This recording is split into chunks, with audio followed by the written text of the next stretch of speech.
Welcome to a very special Mexpat show. We're in the studio right now. We are broadcasting from Latin America, a place where you can find crocodiles, jaguars, and science fiction authors. And I managed to wrangle one of my own, and I brought her right into this studio to talk with you about her fantastic new novels that are coming out currently, because two of them are out. But there's more coming, and it's a series, sort of like Harry Potter, where there's multiple books, multiple episodes. Because I'm a Star Wars fan, I started with the second book, because I figured, why not start the story in the middle and then work my way forward and outwards, like a two-headed caterpillar, right? It's just my way of doing things. It has nothing to do with the fact that I may have misplaced the first book. But I've started reading it. It's amazing, and I can't wait to talk to the author, the infamous and enigmatic Penny Ann. I have her here in the studio. Let's bring her in. Hi, Penny.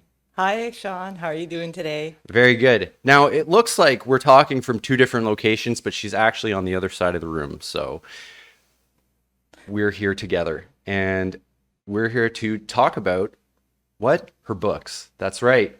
Peddlers and Havanna, the two books that are released already that you can pick up. Now, amazing. So I've started reading Havanna, and I made it through a couple chapters, and I'm noticing a lot of really interesting themes. The contention with authority and technology, and these. I don't want to give too much of the plot away. How much of it am I allowed to give?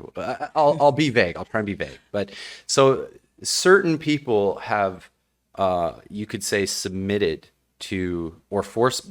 We're kind of pushed into a situation which is a lot similar to what's going on in society today right now. Mm-hmm. And what we're seeing is kind of an imagined long-term outcome of how, if all the disasters were to hit at once, how would society organize itself afterwards, for better, worse, somewhere in between?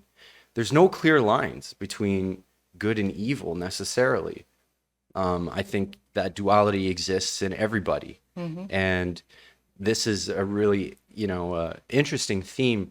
So, Penny, before we get into the actual books, tell us a bit about yourself and, where you're from, and if this had any influence on your writing. Well, my name's Penny Ann. I was born and raised in Canada. I started Peddlers 35 years ago, and it just came to me. I decided I wanted to just write a book, and I had no idea what to write. And I just sat down and started writing. It took me 3 months to write it all out by hand, and the information was just coming to me, just pouring out into the book. And oops, sorry. So then when 2020 hit, I had buried my book for like 33 years. And I brought it out again, and I looked at it, and I went, holy crap, this is all starting to happen now. It's all coming true. Like, I could see the beginnings of it starting to happen. And I went, it's now time to publish this book. Yeah, so, it's almost prophetic a little bit. Almost. And you said you started this 30 years ago. 35, that's right. 35 years ago. 1987, that's right. Holy moly. So, for you to have the wherewithal to touch upon these topics without being too specific. I know. These things, a lot of them came true. I know. So this is a really interesting time. And at the time that I wrote it, none of this was even close to being reality. It was just, in my mind, the worst case scenario I could come up with. Holy moly. And now I find it's not even as insidious as what we're actually going through. It's not even as bad. No.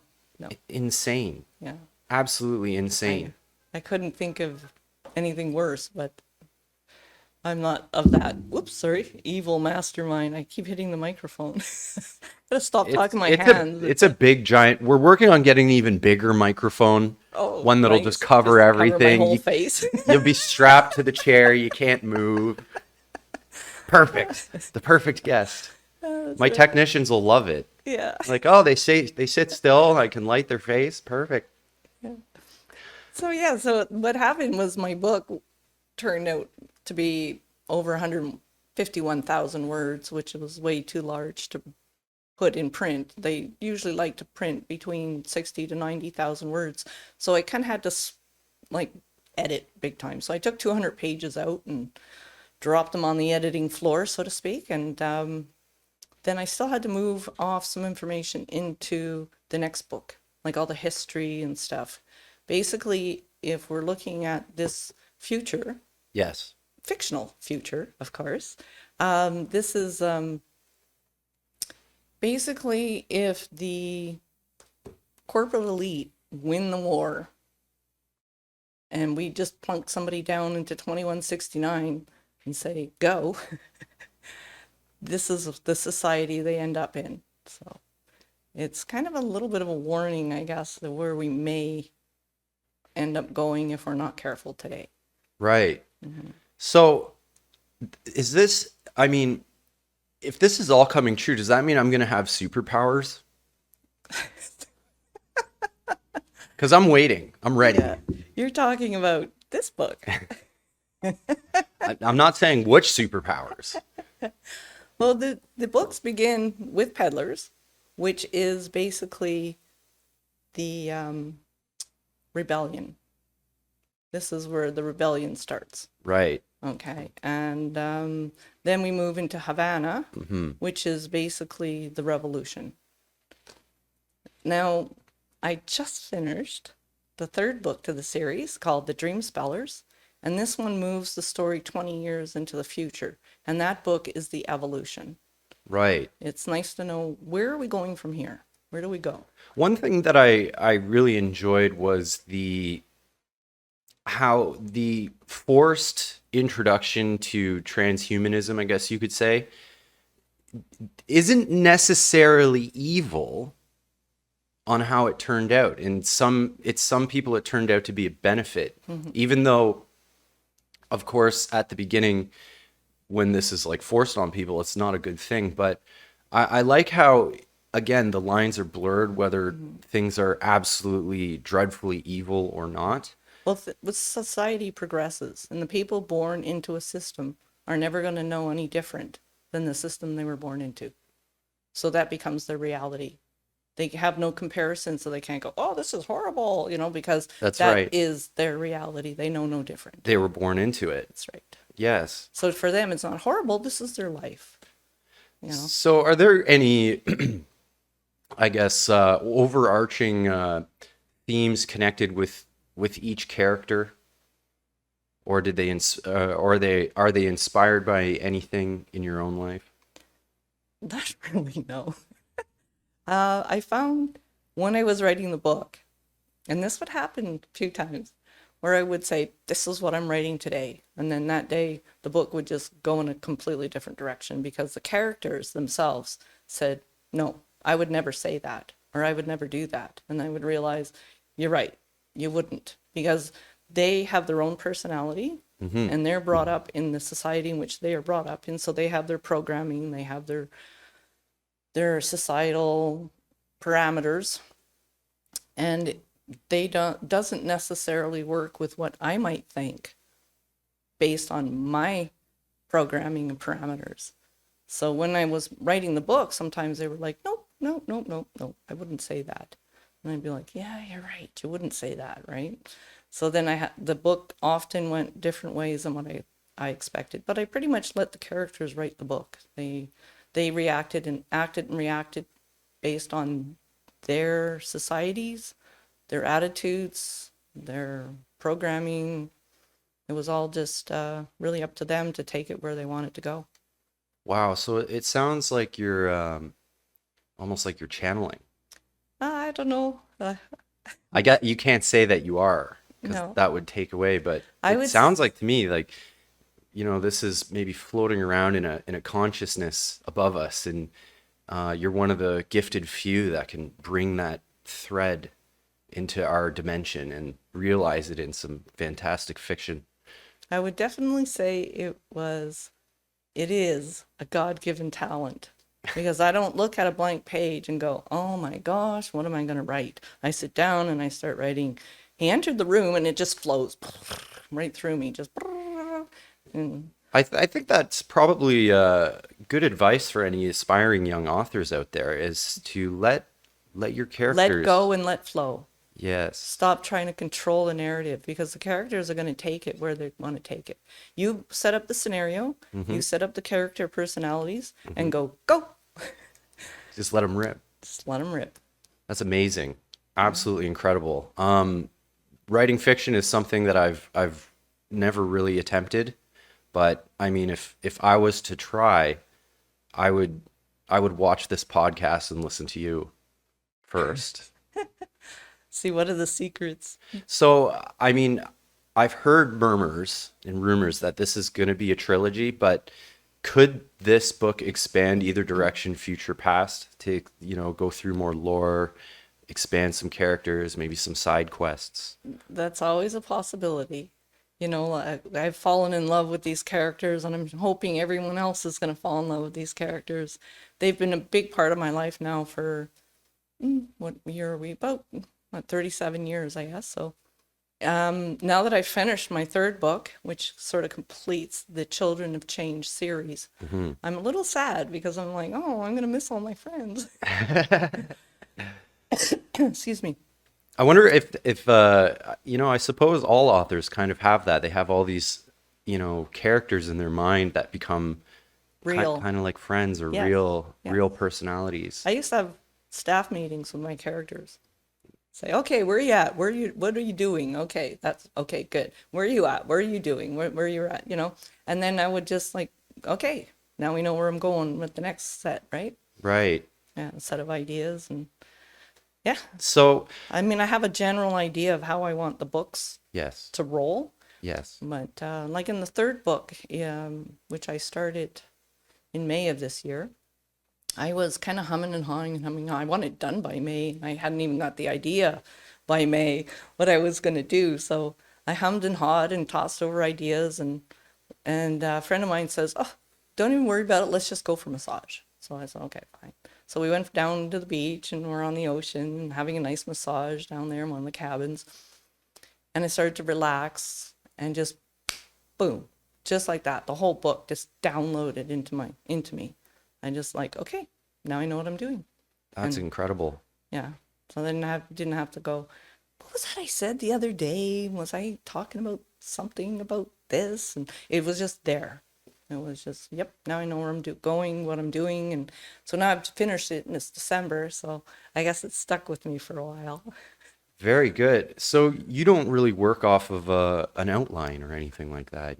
I make lots of notes. You make notes. Lots of notes. So you can yes. keep track of, where everyone is. Yes. You have one of those like insane person boards with strings and pins No. coming out of it. I have a binder that I flip back and forth, and You the know- first part has all my ancestry, my character charts, because if I'm on the second or third book and I'm like, okay, now I want to say that, so and so looked into this person's eyes, I'm like, what color is their eyes? Darn. So I go back to my characters, and instead of having to look through the book, I have a list of characters and what they look like, and I'm like, okay, so they got brown eyes, great, Oh. right. So would you call that, in television, they call that a story Bible, where Okay. they'll write, an outline of 10 entire seasons. Right. Right. So they actually, before the first episode is shot, not all shows do this, by No. the way, but usually They have an the good idea. ones, they have the full picture. Okay. I think the ones that start falling off at season 3 are the ones where, all the writers, it's like, great show. You want to come work for more money on this one? So then all the original talent leaves and new people come back And they're in. going, well, let's go here, let's do this, and it just doesn't work. Yeah, I'm going to come in here and I'm going to shake things up. I'm going to shake them up. That's right. Well, they Let's shake make the love interest brother and sister. Oh my gosh, yeah. They're brother and sister now. Well, I do have a love interest in my third book that's a little bit complicated, but Oh, not quite that complicated. right. Right. So I understand that you are formerly Canadian. I'm not going to say where we are right now, but perhaps this prophetic download that you got has affected how you're actually working in your own life right now. Has this had an influence on you in where you live and where you work? And how is where you live, do you think is it helping how you write? Wow, that's a good question. Um, it's definitely a beautiful place to live where I am right now. But I don't think it has much to do with that. I see that as more of my connection to source. You know, I don't know. And then source is all around us, right? Oh, Right. very interesting. So it's location independent. Yes. I Yeah. can write like I started in Montreal. No, I was in British Columbia and Yes. I continued it Montreal, Ontario, you know, yeah, all around. It just doesn't matter where I am, you know? So I think a lot of It's like life, you know, you take yes. yourself everywhere you go, right? Yeah, that's right. I I mean, I have trouble relating to that because I very much depend on a good setting to be creative. Ah, So that's, that's really interesting to hear someone who it really doesn't matter. no. Um, No, I I'm know, not one of those people who have to have the lights right and the light, you know, lighting or the music or whatever. I just sit down and focus and just let it fly, let it flow. hmm Hmm. that's crazy. Um, Another thing I wanted to ask you, from the perspective of, again, young aspiring authors out there, once you finished your first book, did you know what to do? Not a clue. Even 35 years later, I had no clue. I think that's why I buried it for so long. I got my first rejection Yeah. from a publisher, and I was young at the time and still working through with my ego self instead of my higher self. hmm So I just took it as a like, oh my God, they don't like my work, and I'm like, this is, you know. So I just buried it. I didn't. It wasn't really ready, I guess. It wasn't time for that book.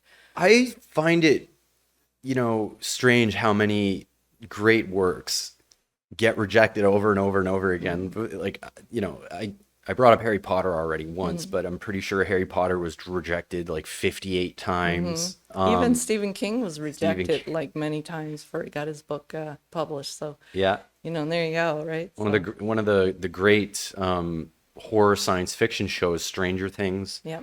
which is some of the best TV you can see, was rejected like 9 times. It makes you wonder, like, who are these people? Like, let's give the most crotchety, angry person the gatekeeper job. Jealous, failed artist themselves, just ready to destroy any young talent that comes his way or her way. Right. Like, Or oh, old what's talent. this? Someone worked on this for 5 years. It's their, they're really rejected, rejected. It's like, how you doing today? Rejected 10 great novels. Good job. Good job. Good job. You're doing great. Well, Keep it up. I'm sure they get lots of manuscripts. Everyone, you know, a lot of times when people meet me, they go, "Oh, you're a writer. I've always thought about writing my life story, and if you know, could you write it for me?" I'm like, "Yeah, I'm not into biographies. I'm more into Well, what science about what fiction, about for a fantasy." huge sum of money? It's a Like a totally different lot. genre. What if someone was like, I got 25 grand and you help me write my biography? It's still not my interest. You know, and you really have to follow your passion in life, She's your expensive, purpose people. and your passion, right? Okay. And if you're not passionate about something, you're not going to do your best job. It's not about the money. It's not. It's No. not. It's about the authenticity. It's about being real Yeah. with It's Penny about Ann. doing what's in your heart. I will write your biography for 25 grand though. Just putting that out People have said to me, you should write your life story. I'm like, no, no one will believe it. there. Well, I mean, who knows like where Stephen King went to high school and who cares? You know what I mean? Yeah. So, Well, life is always stranger than fiction. yeah. And this is what I'm finding now because when I wrote this book, I did not think for a second that life would be stranger than the fiction. Yes. And lo and behold, I mean, you touch upon some very interesting and poignant topics in these books, including transhumanism, pandemics, nuclear meltdown slash warfare, Nanobots, nanobots. lots of different things. Yeah. And 35 years ago, this stuff was barely talked about. Yes, Barely. I know. No one really It was had any clue. it was in the minds of creative science fiction writers. Yes. Yes. Well, you know, it's almost like in the ether, there's like this future vision, maybe that you can pick up on. Picking up from the iCloud. That's right. Before it was called an iCloud. Yes. Yeah. Well, it's like a conscious iCloud of humanity. Mm-hmm. Yeah. Someone once said, where do all the thoughts go that people forget? And I said, well, they go into the iCloud of consciousness so someone else can pick it up. Yes, and there may be something to that perhaps humanity has not quite yet figured out how to utilize, or maybe there's a lost. I think there's possibly a lost art, like a lost knowledge. Like, you ever heard of Edgar Casey? Of course, yes. Yes. So, and he famously said that anyone can do what I'm doing. Yes, yes. And that's how I feel. Like, I don't feel like I have any special talent. Although people say, no, that it's your God-given talent that you can just sit down and pump out a book like a couple of months or something. Well, I mean, I don't want to be, what's the word, pedantic or something? No, that's not the right. Like messing up English with an author as a guest. Good, doing good. But I think when people come to you as a fan and they say, wow, like you're such a genius and this is such a great thing. I mean, and I'm a musician, so occasionally I'll do a good job and people will be impressed with it once in a while, right? And I'm very grateful for those moments. And when someone comes up to me and they say, hey, great job, my knee jerk is to say like, oh, the guitar was out of tune in the third bar and I screwed up the timing in this part. And but I mean, I've learned through experience now that just confuses people. Yeah. And the best thing to do is just say, thank you. I'm glad you enjoyed it. That's right. So Be gracious. yes. Yes. Yeah. Yeah. We So- don't like to hear excuses when someone does something bad. We don't want to hear excuses when someone does something good. Yeah. That's right. You just say, I'm sorry or thank you and move on. You do better, right? So again, going back to when you finally finished your first book, because you wrote it 35 years ago mostly, and then you came back and I think you polished it up and Yes. put the stamp on. Well, But then I you're at the wasn't same happy. spot, I wasn't right? happy with the ending. Okay. I didn't like the way it ended, and I thought, I can't leave it like that. And originally, I had planned on doing 5 books to the series. So, that's why I Right. say there might be more books. But Yes. I kind of combined a lot of the ideas and put them into the first few books, really. No, the second book. It's got a lot of my ideas all pushed and shoved into one. I probably could have expanded it and put a lot more detail, but I was like, gotta get this out, gotta get this out. It's like, Yeah, it's timely, so I needed to get it out. I wasn't even planning on doing a third book, but everyone that had read it was so excited about it, and they're like, when are you gonna come up with the next one? When are you gonna come up with the next one? So I thought, okay, well, we got the rebellion, we got the revolution, let's have an evolution. I mean, it's wonderful when, we the people in this story, they bring down the evil system that's in there. Yes. Then now what? Where do they go?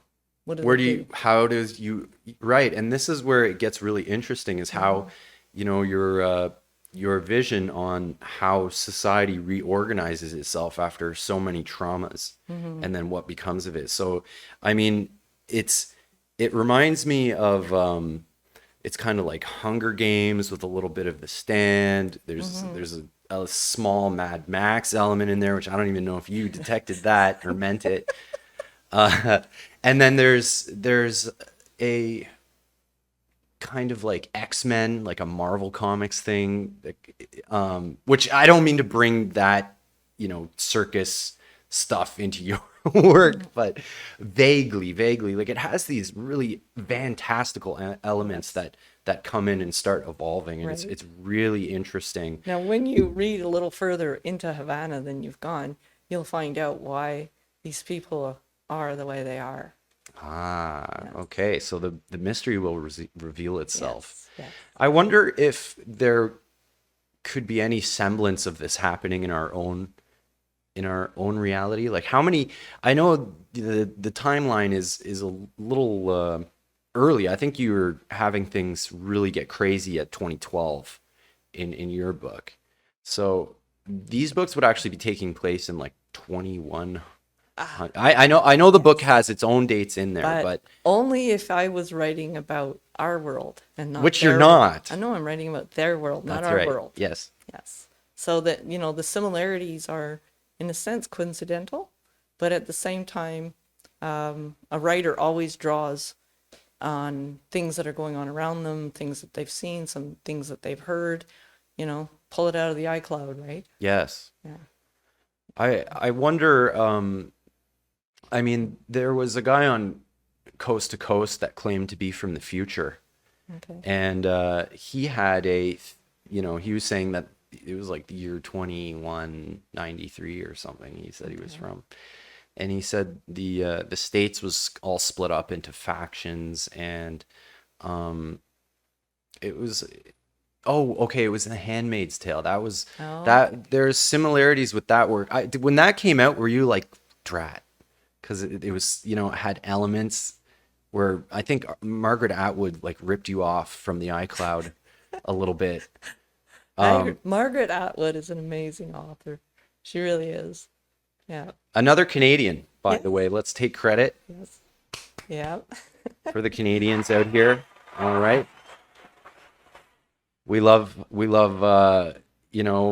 I think Canadians are overrepresented in the arts in a good way, because what else is there to do when it's snowy out? But Yeah, it's 40 below and you can't leave the you house. got to be creative, and you got to be funny, because if you go outside, you could literally die in 8 minutes. Oh, So you have to have a sense of humor, of course. right? And you have to be creative. Oh, it was only 3 toes I lost this time. That's right.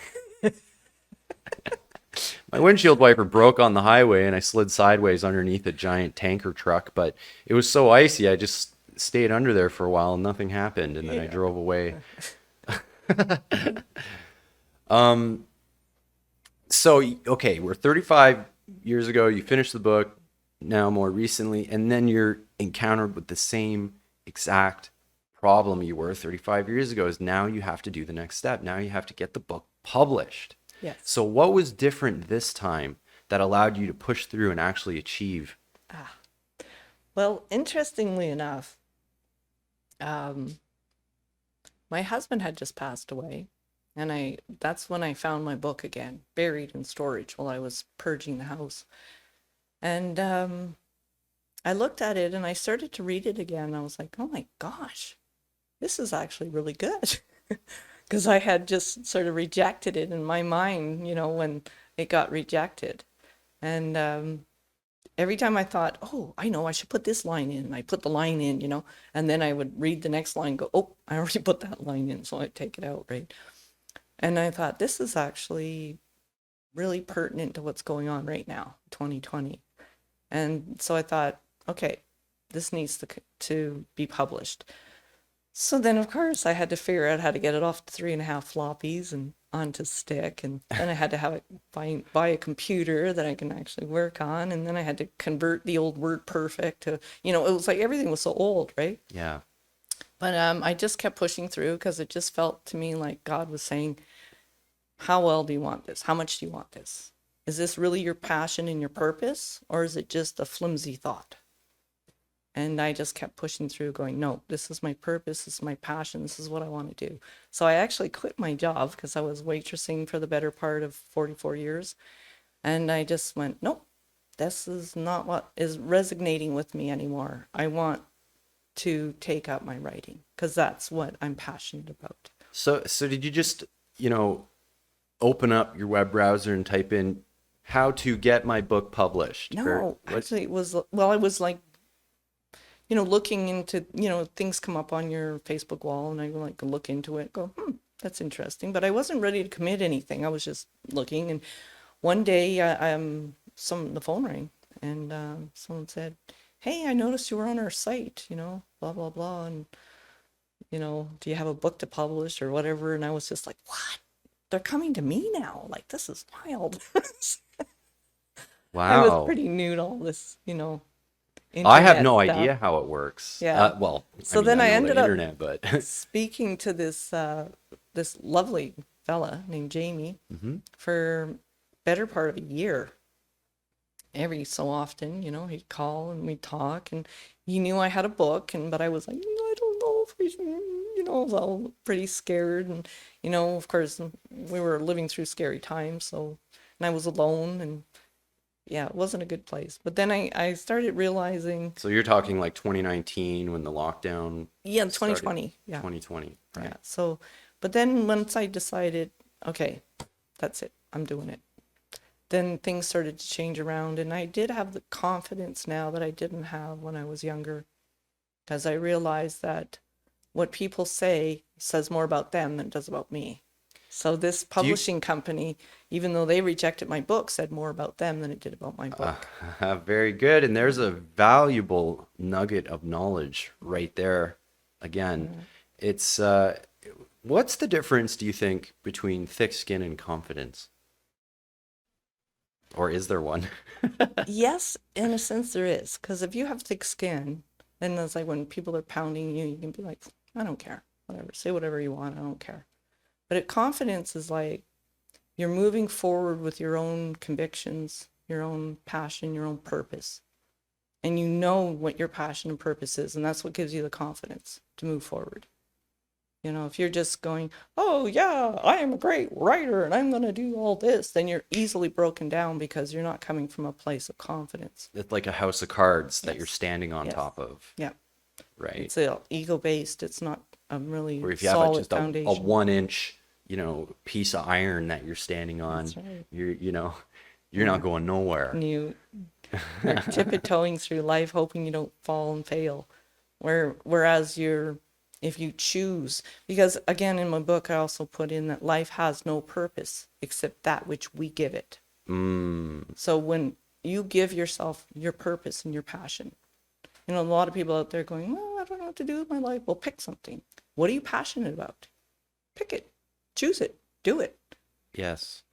And don't let anyone tell you otherwise, because that's what's in your heart, and your heart is your truth. You Right. can't tell somebody else that, no, your truth is wrong, because that's what's in their heart, Yeah. How likely do you think some of the events in your rip-roaring futuristic science fiction could possibly happen in our reality? Hopefully none.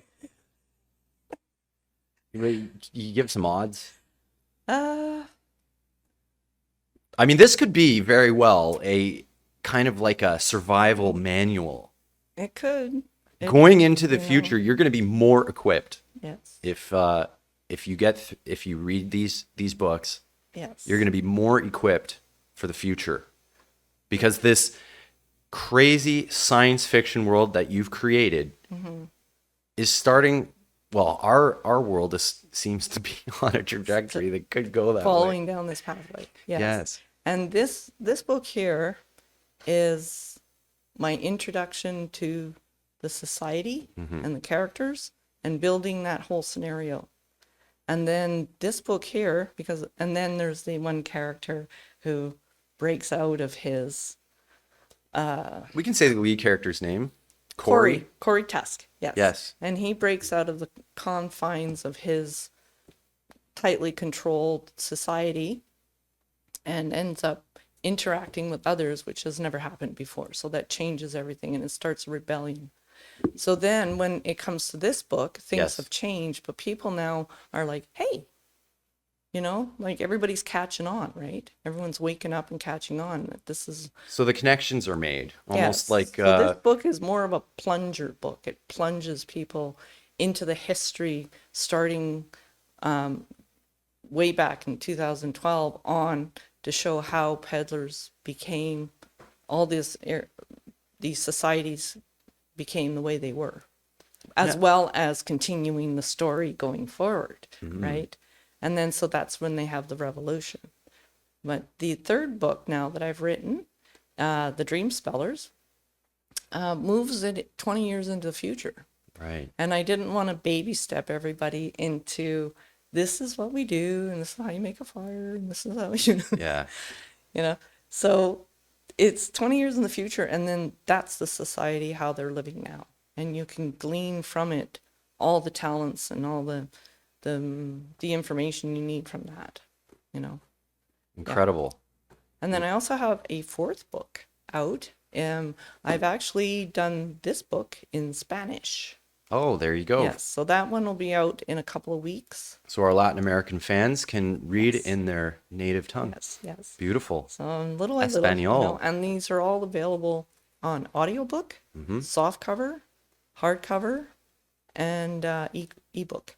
Now, Peddlers audio is out now, and Havana is in edits right now, so it should be out a couple months. I figure the audiobook for that one. Ah, right. I'm a paperback guy. I like to actually read. But I know that there's many, including my partner, that just love audiobooks. So it's great that we have that. And we know the person doing the voiceover is very talented. So Yes, I chose a very wonderful lady. She has her Jeannie Mackay, and she's got a great voice. yes, she's so talented, and what an absolute treat to and she's loving it. She's loving it. So yes. that's great for everyone all around. And the guy at the studio who's recording it is loving it. He can't wait. He's like, "Oh, our session's up, but I can't wait to find out what happens." And, Yeah. Just picking up fans everywhere you go, Penny. It's crazy. Yeah. I understand you're on kind of like a tour right now. You're touring around Latin America doing book signings on your first two, right? Yes, and I'm doing another one tonight. Fantastic. I've done a few already, and I will continue doing them in the past. And I'm thinking maybe next year even doing a European book tour. Wow. Very good. With So any luck. yeah, I mean, I could definitely see you being in 10 years time, being a regular at Comic-Con conventions, talking about how they screwed up the book by making a TV show. Well, hopefully I won't be that silly. Just don't let Joss Whedon work on it, please. I mean, I know. No. Am I like off for not being a fan of? It seems like everyone just loves. I don't know. I just doesn't do it for me. I'm a James Cameron guy. He's It's the amazing. bar has been set too high for me. And you were actually the first person that asked me for the rights to the screenplay. Oh yeah, I still want that. I'll have my people call you. Yeah, have my about people that. call your people. We'll do lunch. Yes. Well, we are doing lunch. We're doing lunch after this. That's right. That's right. Hopefully. Well, like lunch or dinner lunch. Slupper. Slupper. Perfect. Perfect. Penny, it's such a pleasure having you in our studio here for the Mexpat Show with me. Thank you so much. And Thank you, Sean. I appreciate the help, the exposure, the support. it's my And pleasure. I got Peddlers available. Yes. And my website, if you're interested, and also Havana is available right now. The Spanish edition Peddlers coming out shortly, and the Dream Speller novel, which completes the Children of Change series, should be out by next summer. It's an 8-month process, so. Wow. Yeah. I was maybe we'll do another interview and we can talk more about the process and how long it takes you to write. Yes. Because the difference between the first book and the second book is pretty extraordinary. Well, there was 33 years between books, so I matured as a person. I went through a lot of things that helped me to understand things in a different way than I was when I was 25, right? Mm-hmm. And yes, so the website that I wanted to talk to you about is authorpennyann.com. And from there you can see, just click on to the icons for the book covers. You can go and see the book trailers that I've created for these ones. Well, we're gonna play those at the end of this Awesome. show. Okay. Yes. Yeah. So we'll be They're sure. amazing. Yeah. They did such a wonderful job with them. Yes. So we'll play those trailers and That was Friesen Press who did. Freeze and Press. Yes. That's the Awesome publisher. job. Yes, that's my publisher, Friesen. And they sought you out. They're the ones that they actually. Yes, well, they saw that I had clicked onto their website. Looking, Yes. and then they called me, and I was like, And they're so like, you appear to amazed. be having problems using our website. Not Could- quite. No, very wonderful people. They Right. really are. They've been so professional, helpful, and yeah. So last year I put Peddlers in August, and now it's like December, and I've got 4 books in. So yeah, they've been amazing. Fantastic. And they call me a machine. Wow. So you're a machine. You just keep pumping out these books, right? A writing And machine. I also hit the Friesen Press bestsellers list for both Peddlers and Havanna. Congratulations. Congratulations on that. Yeah, that was amazing. I was floored. I was like so happy. That was Well, I think you deserve it. I mean, I'm reading Havana right now, and I'm thoroughly enjoying it. It's very more than what I was expecting. It's an entire universe. Yes. It's characters. It's Yes. new political systems. It's got so. I'm trying to think of like other things I can compare it to. well. They say the original meaning of the word penny, or Penelope, I guess, is the weaver. Ah, So I'm just weaving stories together. yes. That's what I do. Into a tapestry of. Instead of weaving a tapestry, I'm weaving a story. That's right. So I That's got right. many things going on, and it's all coming together and weaving in. Yeah. Fantastic. So the most popular opinion, or yeah, I guess opinion would be that I get from people is that they can't put it down. Yes. Yeah, they said once they start, they just can't put it down. They're like, I was up till 3 o'clock in the morning the first day of reading, I couldn't put it down. Like, read it in 2 days, you know. Yeah. Yeah, I have one lady I talked to the other day. She's read them twice already, both books. So, yeah, she said she found things reading it the second time that she didn't pick up the first time because there's layers to this book, and it's like those who have eyes will see. Wow. Wow. Well, I think that's Hollywood knocking at the door. Oh, Hello? Should I answer it? Not yet. I'm not yet. ready. Not yet. Okay, Penny, I think we can wrap it up right here, unless there's anything else you'd like to add. Because I want to save some stuff for another show. Yes. Well, I think showing the book trailers is awesome, and the website authorpennyann.com. Yep. And there you can buy your books directly from there.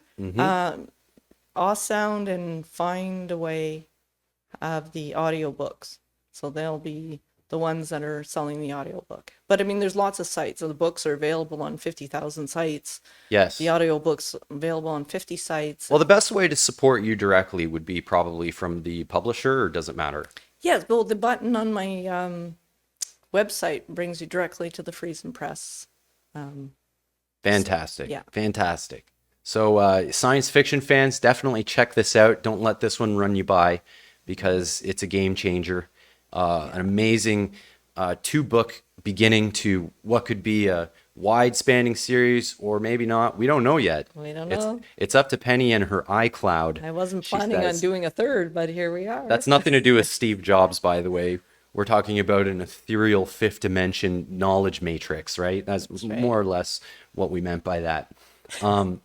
Penny, thank you so much for stopping by. I can't express my gratitude to have you in here. I'm Thank a you, little Sean. starstruck. I'm like so beholden to you for everything you've done. So Don't mention it. Don't mention it. love you, brother. But we're gonna go and we're gonna have some dinner, and I'm gonna see if I can influence a few of my own ideas into the 3rd book.